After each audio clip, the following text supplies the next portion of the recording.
Well, allergy sufferers, you don't have to sacrifice your green thumb. This morning, tips on how to make gardening more allergy friendly. And here to tell us more is Dr. Pramod Kelkar, a board certified allergy specialist at Allina Health. Welcome. Thank you so much. And you're here to talk to us that you can garden and keep your allergies in check a little bit. Absolutely. I don't want anyone out there to deny themselves the pleasure of gardening when the weather is so beautiful. Right. Because there are so many things you can do to control the allergies and enjoy gardening. And gardening is healthy for us in general, and being outside. Yes. So before you get started, what are things that we want to know or precautions we should take? The first thing people should do is that there are lots of medications that are available over the counter, and they are very effective. So I would recommend that people consult with the pharmacist and take appropriate medications like allergy pills and nose sprays. And some pills will start working within 24 hours, so they don't necessarily have to start them several days before. Okay. If they take it today, they will see the relief today.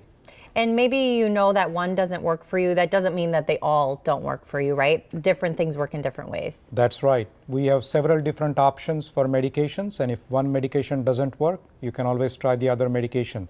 If the medications don't work, you can see your primary doctor, or you can come and see an allergy specialist, because we have treatment options like allergy shots that will get you free of allergies without even using medications. So you don't have to suffer. You don't have to suffer. If you are kind of choosing some plants, which plants are more allergy friendly? You know, that's a tricky question, because certainly you can choose plants that are insect pollinated, so the pollen count is less. Okay. But if they are insect pollinated, you are going to have more insects. And obviously there are some people who have insect allergies, like bee sting allergy. So yes, you can choose the insect pollinated plants with bright colored flowers, you know, iris, rose, and violet, and those plants are less allergenic. Okay. The typical allergenic plants are ash tree, maple, oak, birch. Those can be highly allergenic. Also keep in mind, if your backyard doesn't have birch tree or maple tree or oak tree, that doesn't mean you will have less allergies, because the pollen can travel hundreds of miles. So somebody else in the neighborhood will have those trees, and you will still get the pollen exposure.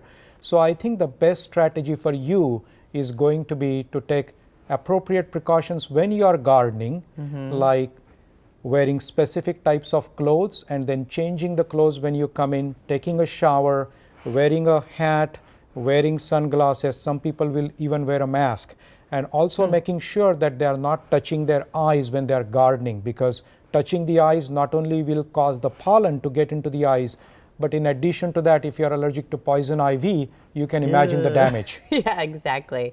So just take everything off as you head inside and have those specific gardening clothes, take a shower, and just keeping the pollen off is good. That's right, and take the right medications, and allergists are always available for advice if you need to. Thank you, Dr. Kelkar. Thanks for being here. Thank you missed today's allergy and gardening segment, or you need to review some of those tips, we'll post that on KARE11.com.